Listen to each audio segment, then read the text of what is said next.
Assalamualaikum dan salam sejahtera. Hari ini 7 Julai 2021 kembali membicarakan 5 berita pilihan dalam Pumas 5 at 5. Lain diumum, lain dilaksanakan. Presiden UMNO Datuk Seri Dr. Ahmad Zahid Hamidi membidas Kerajaan Perikatan Nasional ekoran langkah yang diumumkan tidak sama dengan apa yang dilaksanakan. Ianya berdasarkan makluman Kesatuan Sekerja yang mendakwa ada kilang bukan esensial di kawasan PKPD diberi kebenaran beroperasi oleh Kementerian Terbabit selepas menerima surat kebenaran melalui sistem CIMS 3.0 MITI. Beliau yang juga pengerusi Barisan Nasional berkata jika perkara itu benar, ianya membuktikan kegagalan kerajaan dalam pengurusan COVID-19 dan bilakah kes jangkitan itu dapat dikurangkan dan dilandaikan. Tegasnya, sektor perkilangan telah merekod jangkitan baharu tertinggi kluster tempat kerja pada bulan lalu dengan mencatatkan 95,156 kes melibatkan 639 kluster. Malah Kementerian Kesihatan pada 9 Jun melaporkan 87% kluster baharu adalah kategori tempat kerja, terutama kilang.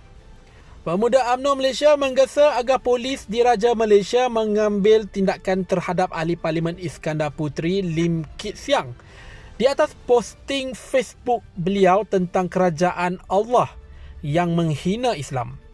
Esko Pemuda UMNO Malaysia Datuk Muhammad Mokhtaruddin berkata perbuatan Lim Kit Siang itu sudah melampaui batas dengan menghina agama Islam yang boleh membawa ketegangan agama.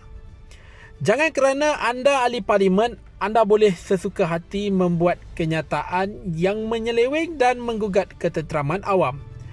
Undang-undang tidak mengenal usia. Pihak polis perlu mengambil tindakan segera dan sewajarnya. Katanya dalam kenyataan berkaitan hal terbabit, tegasnya keceluparan kenyataan tersebut jelas menunjukkan Kit Siang dan parti DAP sangat rasis. Malah ideologi parti itu tidak pernah berubah. Pergerakan Pemuda UMNO bahagian di seluruh Malaysia telah membuat laporan polis terhadap perbuatan biadab Lim Kit Siang yang menghina agama Islam di hantaran Facebook beliau. Ketua Pemuda UMNO Malaysia Datuk Dr. Ashraf Wajidi Dusuki berkata walaupun status asal yang dimuat naik telah diubah, Pemuda UMNO tetap membuat laporan polis. Tindakan provokasi itu adalah tidak wajar dan Pemuda UMNO Malaysia mengutuk sekeras-kerasnya tindakan pemimpin DAP itu yang bersikap rasis dan chauvinis dengan sewenangnya meremehkan kesucian Islam.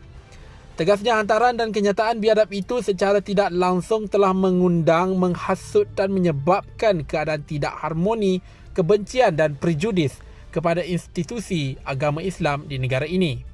Pengajaran dan pembelajaran di rumah PDPR memerlukan modul yang lebih menyeluruh dan perlu diseimbangkan dengan keadaan masyarakat luar bandar di mana mereka mungkin akan tercicir jauh berbanding pelajar di bandar. Ketua Penerangan Wanita UMNO Datuk Noshida Ibrahim berkata model itu perlu dibangunkan tenaga pakar bidang pendidikan, psikologi dan teknologi maklumat berdasarkan jurang perbezaan dari keputusan peperiksaan STPM dan SPM 2020.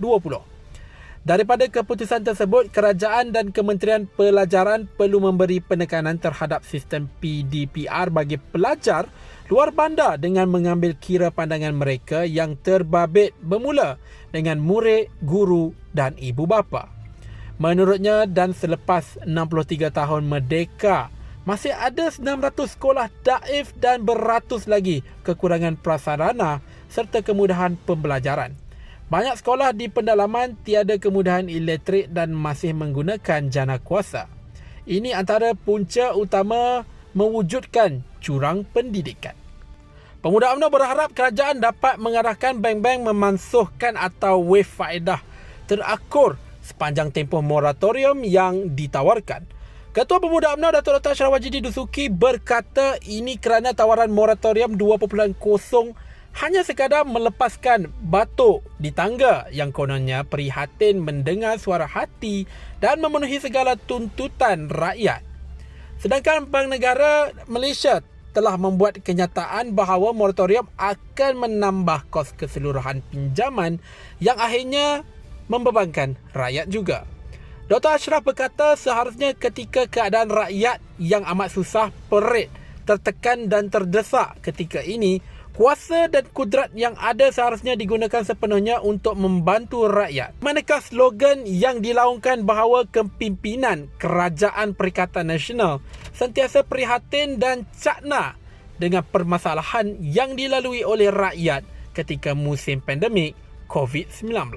Sekian daripada saya, Muhammad Syarul Azlan. Jangan lupa, temu janji kita Isnin hingga Jumaat jam 5 petang. 5 berita pilihan hanya di Pumas 5 at 5. Assalamualaikum dan salam muafakat nasional.